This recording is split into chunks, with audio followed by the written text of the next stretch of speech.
Justin Theo was talking about some of the issues with closing out first halves recently. I know Roy takes a lot of pride in how you guys close out the first half. What's kind of led to those setbacks, if you will? I mean, I don't know if there's necessarily an issue. I think it's just us, staying focused all the way through, no matter what the score is. I mean, it's kind of human nature to sit back and kind of settle whenever you see that you're up 17 points. And so, for us, we have to make sure to stay focused. No matter what the score is, just continue to keep playing. When you look back on the game the other day, do you feel fortunate in the way it turned out, or do you feel that that's what you were trained to do and you guys just finally executed things? I don't think you feel like that's what you're trained to do. I don't think, we go out to practice and we have certain situations where we're up 17 and then we let them come back and then we're trying to fight. But, Coach always does, he does this thing called 86-80, where either we're up 6 or we're down 6 with 3 minutes left to play.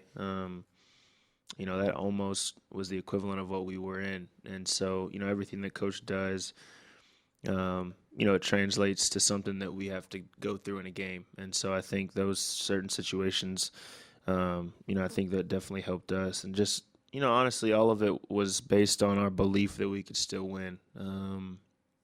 They were coming at us hard and kept coming. And just whenever we thought we might have had a break, they made a play or something like that. But we stayed together and, just believing that we can win each and every time we step on the court, I think is huge. Is that just about experience, or do you have to be able just to have that, shake off kind of moment, forget everything in the clutch to be successful in a moment like that? I mean, for us, this is a very mature team. I mean, we, except for the freshmen, everybody's been through possibly every situation that you could possibly go through, especially in the run that we had last year. So, I think maturity level as far as this team goes is definitely huge for us. And then, I think kind of how close we are, we're not going to ever, break apart or start bickering at each other or, little things like that can make, their run be even more from us breaking down. And I think, us staying together, I think it really helps.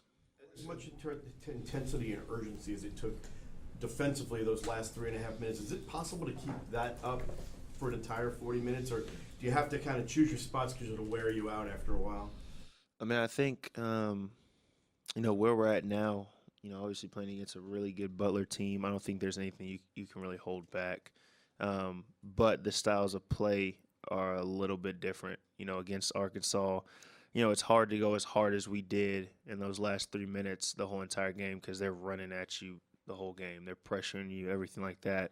I haven't seen much of Butler, but looking back on the one time that I did play him freshman year, I mean, it was a little bit slower. They're more of a physical team. They don't necessarily press and pressure you as much. And so, I don't think we're at the point in this season where you can't hold anything back, but you have to kind of look at the styles of play a little bit more too. Roy said he didn't like the looks on your faces when you guys came to that last official timeout, about 3.5 minutes or so. But he liked it when you guys left the huddle. What did he say in that huddle? I know he alluded to the 6-point thing with 3 minutes left, but what else did he say in the huddle that kind of changed everybody's disposition? I mean, he always says whenever we're kind of in tough situations that if we do what he says, we'll be there at the end. And I think, having that come from him and then a bunch of the players themselves say, guys, like, we're still right there. I mean, we were down 5. And for us, the way that we can score, I mean, we can kind of turn that, into a tied game or up pretty fast. And so for us, just knowing that, obviously having confidence from Coach, but knowing that everybody is rallying in and trying to get this thing going, it was really big.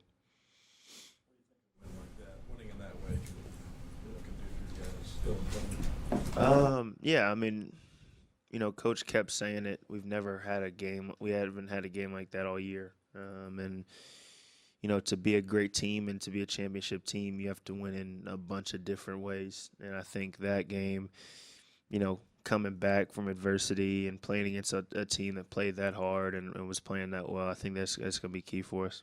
Rick Pitino said when you guys played Louisville that your offensive rebounding was almost an offense unto itself with the second chance points and everything else. Do you guys as a team look at the offensive rebounding as kind of an element of the offense, or is it something completely separate? I think it's a part of our offense. Coach definitely he pounds that as much as anything that we possibly have. And so, for us, we know, it's a little different shooting the ball and not really feeling like, okay, like we're not going to get offensive rebound, but shooting the ball and knowing, okay, we might have a chance of getting another possession or whatever. It gives you a little more confidence whenever you shoot it. So, for us, we have to continue to get on the offensive glass and, try to dominate as much as possible in that area. How much has Kennedy grown this season, especially in the context of how much you've needed him to grow this season? I don't know if he's necessarily grown, but I think he's kind of filling into that leadership role as a senior. And I think, he's doing that, talking wise and just with his play. Obviously he had probably the biggest play of the game with that tip in. And then, the way he was rebounding the ball, he's just done a bunch of different things, even whenever it wasn't really, even whenever he wasn't really scoring much or doing things that he felt like he, should have been doing or whatever. He continued to play, kept working, and he's been one of the key guys for us. Justin, going back to the first game against Butler 3 years ago, you mentioned it being physical. All of your teammates after that game talked about how physical of a game it was. I know that's kind of been a strategy that teams have used against you throughout your career. Have you gotten to the point now that you're so experienced with it that you kind of embrace that as a challenge, or kind of what's your mentality going into a game when you know they're going to try to be physical with you? Yeah, I mean, it's, even in high school, I knew that's what everybody was going to try to do. And so, now, being kind of more towards the top of the scouting report, I know that they're going to put, one of their best defenders. Usually it's somebody that's kind of stronger than I am, to try to get up in me. I mean, that's what Arkansas did. And he made me rush a few shots, because you feel like, any open spot that you have, you got to take advantage of it. And so for me, I have to stay calm, run through our plays, whatever we're running, and just wait for, those opportunities that I have and not get rattled with, whether it's pushing, holding, whatever it might be, and just, continue to just keep playing.